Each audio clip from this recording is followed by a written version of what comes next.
नमस्कार दोस्तों, एक बार फिर स्वागत है आपका टेक्निकल सुनील यूट्यूब चैनल पर। आज फिर से अपन करने वाले हैं 30 क्वेश्चन साइंस के, जो आगामी परीक्षा के लिए आपके लिए महत्वपूर्ण साबित होंगे। चाहे वो एनटीपीसी का एग्ज़ाम हो, चाहे वो ग्रुप डी का एग्ज़ाम हो, या चाहे वो एसएससी का एग्ज़ाम हो दोस्तों, या चाहे स्टेट का कोई भी एग्ज़ाम हो, सभी एग्ज़ाम के लिए ये क्वेश्चन आपके महत्वपूर्ण साबित होंगे। तो चलो शुरुआत करते हैं पहले क्वेश्चन के साथ में। पहला क्वेश्चन आपकी स्क्रीन पर ये रहा। रासायनिक ऊर्जा का विद्युत ऊर्जा में रूपांतरण होता है। तो जो रासायनिक ऊर्जा होती है यानी केमिकल एनर्जी होती है, तो इसको इलेक्ट्रिकल एनर्जी में रूपांतरण किसके द्वारा होता है? तो इसका जो करेक्ट आंसर होगा दोस्तों, ए ऑप्शन आपका बिल्कुल करेक्ट आंसर रहेगा दोस्तों यहाँ पे, इलेक्ट्रोलाइसिस द्वारा, यानी कि ऑप्शन ए आपका यहाँ पर बिल्कुल सही आंसर होने वाला है। बढ़ते हैं नेक्स्ट क्वेश्चन पर दोस्तों। सेकंड क्वेश्चन आपके सामने ये रहा। न्यून तापमानों यानी क्रायोजेनिक्स का अनुप्रयोग होता है। तो न्यून तापमानों का अनुप्रयोग कहाँ पे होता है दोस्तों? तो इसका जो सही आंसर रहेगा वो डी ऑप्शन आपका यहाँ पर बिल्कुल करेक्ट आंसर होने वाला है दोस्तों। अंतरिक्ष यात्रा, चुंबकीय प्रत्यापन एवं दूरीमति में इसका उपयोग किया जाता है। बढ़ते हैं नेक्स्ट क्वेश्चन पर। निम्नलिखित में से कौन सबसे अधिक प्रत्यास्थ है? तो इसमें से सबसे अधिक प्रत्यास्थ कौन सा होगा? तो ऑप्शन ए रबड़, ऑप्शन बी गीली मिट्टी, option C steel, option D plastic. तो इसमें जो आपका सही करेक्ट आंसर होने वाला है दोस्तों, बी यानी कि गीली मिट्टी आपका यहाँ पर करेक्ट आंसर होने वाला दोस्तों। बढ़ते हैं नेक्स्ट क्वेश्चन पर। किस प्रकार की मृदा का निर्माण रेगिस्तानी या उप रेगिस्तान जलवायु दशाओं के अंतर्गत होता है? तो इसका जो करेक्ट आंसर होने वाला है दोस्तों, क्वेश्चन नंबर 4 का करेक्ट आंसर जो होगा वो डी यानी कि एरिडोसोल हो जाएगा, एरिडोसोल। Okay, option D. बढ़ते हैं नेक्स्ट क्वेश्चन पर दोस्तों।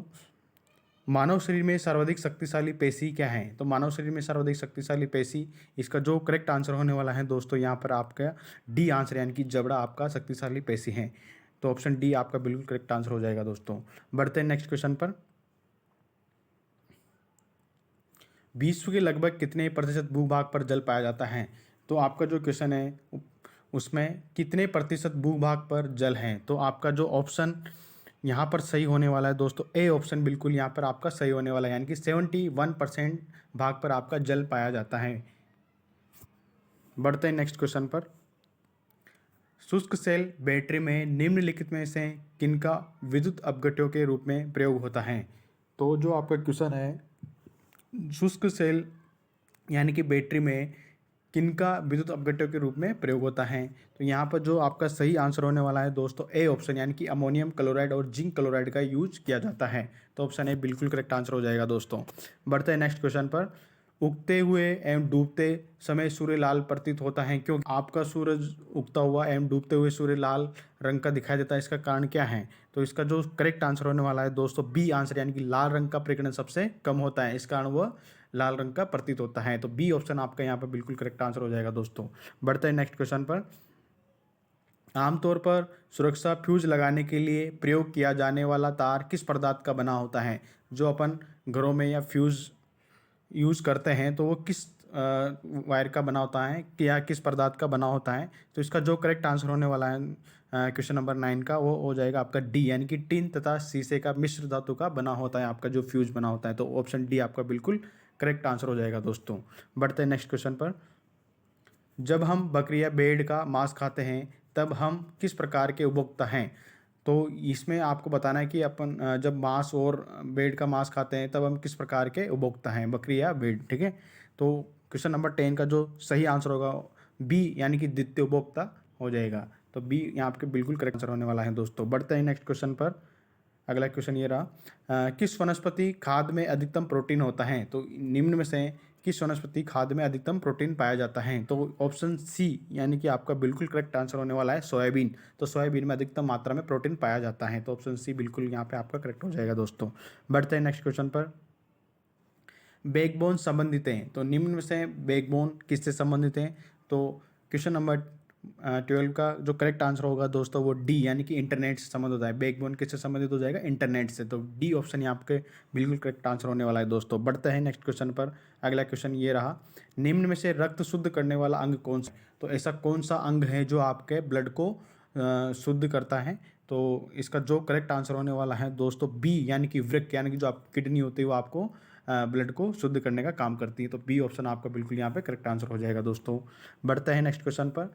निम्न में से कौन सा जीव अधिक तीव्रता की ध्वनि उत्पन्न करता है? तो ऐसा कौन सा जीव है जो अधिक तीव्रता की ध्वनि उत्पन्न करता है? तो इसका जो सही आंसर होने वाला है दोस्तों डी आंसर, यानी कि बाघ आपका अधिक तीव्रता की ध्वनि उत्पन्न करता है।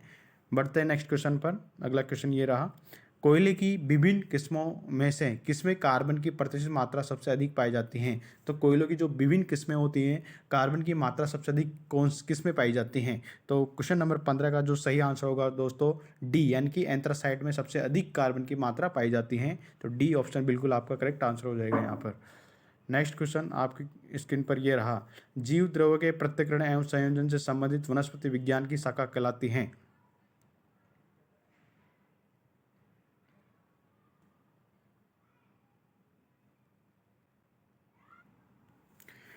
अगला क्वेश्चन आपके स्क्रीन पर ये रहा, जीव द्रव्य के पृथक्करण एवं संयोजन से संबंधित वनस्पति विज्ञान की शाखा क्या कहलाती है?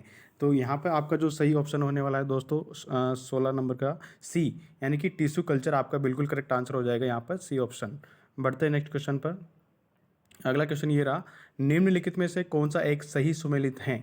तो आपको इनमें से बताना है कि कौन सा ऑप्शन आपका बिल्कुल यहाँ पे करेक्ट होगा। तो 17 का जो सही आंसर होगा वो आपका हो जाएगा डी, यानी कि स्कर्वी थायमिन से होता है। ओके, और बाकी आपके सारे रॉन्ग है। बढ़ते हैं नेक्स्ट क्वेश्चन पर। अगला क्वेश्चन ये रहा, रुधिर में श्वेत रक्त कणिकाएं की अत्यधिक मात्रा में उपस्थित को रोग विज्ञान की भाषा में क्या कहा जाता है? जब ब्लड में आपका श्वेत रक्त कणिकाओं की मात्रा अधिक हो जाती है तो उस रोग का विज्ञान की भाषा में अपन क्या कहेंगे? तो 18वें नंबर का क्वेश्चन का जो सही आंसर होगा बी, यानी कि ल्यूकेमिया कहा जाता है। तो बी ऑप्शन आपका बिल्कुल करेक्ट आंसर हो जाएगा यहाँ पर। बढ़ते हैं नेक्स्ट क्वेश्चन पर। रेडियो सक्रिय अपशिष्ट जोखिम भरे होते हैं क्योंकि वातावरण में उनकी उपस्थिति द्वारा, तो इनमें से आपका कौन सा आंसर यहाँ पर सही होने वाला है? तो रेडियो सक्रिय अपशिष्ट जोखिम भरे होते हैं क्योंकि वातावरण में उनकी उपस्थिति में क्या होता है? तो इसका करेक्ट आंसर हो जाएगा 19 का डी आंसर, यानी कि जीवों की कायिक तथा आनुवांशिक शक्ति होती है। तो रेडियो सक्रिय अपशिष्ट जोखिम के कारण क्या होता है? आपकी जीवों की कायिक तथा आनुवांशिक शक्ति होती है। तो ऑप्शन डी बिल्कुल करेक्ट आंसर हो जाएगा दोस्तों। बढ़ते हैं नेक्स्ट क्वेश्चन पर। नेत्रदान में दाता की आंख का कौन सा भाग उपयोग में लाया जाता है? तो नेत्रदान में जो नेत्रदाता होता है उसकी आंख का कौन सा भाग उपयोग में लिया जाता है? तो इसका करेक्ट आंसर हो जाएगा दोस्तों सी, यानी कि रेटिना को उपयोग में लिया जाता है। बढ़ते हैं नेक्स्ट क्वेश्चन पर। हाइड्रो इलेक्ट्रिक पावर हाउस में किसे विद्युत ऊर्जा में परिवर्तित किया जाता है? तो हाइड्रो इलेक्ट्रिक पावर हाउस में किसे विद्युत ऊर्जा में परिवर्तित किया जाता है? तो यहाँ इसका सही आंसर होगा 21 का, ये आपका ए आंसर, यानी कि जल। तो 21 नंबर का जो राइट आंसर हो जाएगा ऑप्शन है जल की स्थित ऊर्जा को। तो बढ़ते हैं नेक्स्ट क्वेश्चन पर। अगला क्वेश्चन ये रहा, नाइट्रोजन की स्थिरीकरण में निम्न में से कौन सी फसल सहायक होती है? तो निम्न में से नाइट्रोजन की स्थिरीकरण के लिए कौन सी फसल सहायक होती है? तो क्वेश्चन नंबर 22 का जो राइट आंसर हो जाएगा सी ऑप्शन, यानी कि फली, यानी कि बीन्स आपका करेक्ट आंसर हो जाएगा। बढ़ते हैं नेक्स्ट क्वेश्चन पर। फेराडे का मान क्या है? फेराडे का मान जो उसकी वैल्यू होती है वो कितनी होती है? तो आपको बताना है। ऑप्शन ए आपका 26,500 गुलाम, बी है 76,500 गुलाम, सी 96,500 गुलाम, डी है 96,200 गुलाम। तो यहाँ पे करेक्ट आंसर जो होगा 23 क्वेश्चन का सी ऑप्शन, यानी कि 96,500 गुलाम करेक्ट आंसर हो जाएगा। अगला क्वेश्चन ये रहा, निम्नलिखित में से किसमें विटामिन ए होता है? तो विटामिन ए किसमें पाया जाता है निम्न में से? तो यहाँ पर आपका जो करेक्ट आंसर होगा दोस्तों सी, यानी कि गाजर में आपका विटामिन ए पाया जाता है। बढ़ते हैं नेक्स्ट क्वेश्चन पर। अगला क्वेश्चन, आलू किस कुल से संबंधित होता है? तो आलू जो है वो किस कुल से संबंधित होता है? तो इसका करेक्ट आंसर हो जाएगा 25 का ए, यानी कि सोलेनेसी से कुल से आपका आलू संबंधित हैं। तो ए ऑप्शन आपका बिल्कुल करेक्ट आंसर हो जाएगा यहाँ पर। बढ़ते हैं नेक्स्ट क्वेश्चन पर। युद्ध में धुएं का पर्दा बनाने के लिए निम्नलिखित में से किसका प्रयोग किया जाता है? तो युद्ध में जो धुएं का पर्दा बनाने के लिए जिस पदार्थ का प्रयोग किया जाता है वो कौन सा है? PS2, यानी कि ऑप्शन ए आपका यहाँ पर बिल्कुल करेक्ट आंसर हो जाएगा दोस्तों। बढ़ते हैं नेक्स्ट क्वेश्चन पर। निम्नलिखित में से किसे तड़ित चालक की खोज की थी? तो तड़ित चालक की खोज किसने की थी? तो इसका करेक्ट जो आंसर हो जाएगा बेटा ऑप्शन सी, यानी कि 27 का आंसर आपका बेंजामिन फ्रैंकलिन ने आपके तड़ित चालक की खोज की थी। ऑप्शन सी आपका करेक्ट आंसर रहेगा यहाँ पर। बढ़ते हैं नेक्स्ट क्वेश्चन पर। जीवधारियों एवं उनके वातावरण के बीच अंतर अभिक्रिया के अध्ययन को क्या कहा जाता है? तो जीवधारियों एवं उनके वातावरण के बीच अंतर अभिक्रिया के अध्ययन को अपन क्या कहते हैं? तो उसका जो करेक्ट आंसर हो जाएगा 28 क्वेश्चन का बी, यानी कि पारिस्थितिक बोलते हैं, यानी कि इकोसिस्टम बोलते हैं उसको। बढ़ते हैं नेक्स्ट क्वेश्चन पर। विद्युत परिपथ में फ्यूज़ का क्या कार्य होता है? तो अपन जो विद्युत सर्किट में अपन फ्यूज़ का उपयोग करते हैं उसका कार्य क्या होता है? तो 29 क्वेश्चन का जो सही आंसर हो जाएगा, विद्युत परिपथ में रक्षा करता है ये, है ना। तो बी ऑप्शन आपका बिल्कुल करेक्ट आंसर हो जाएगा यहाँ पर। आज का लास्ट क्वेश्चन आपकी स्क्रीन पर ये रहा, निम्न में से क्या वसा में विलय नहीं होता है? तो निम्न में से वसा के अंदर विलय नहीं होने वाला कौन सा है? तो 30 क्वेश्चन नंबर का सही आंसर हो जाएगा आपका बी, यानी कि विटामिन बी।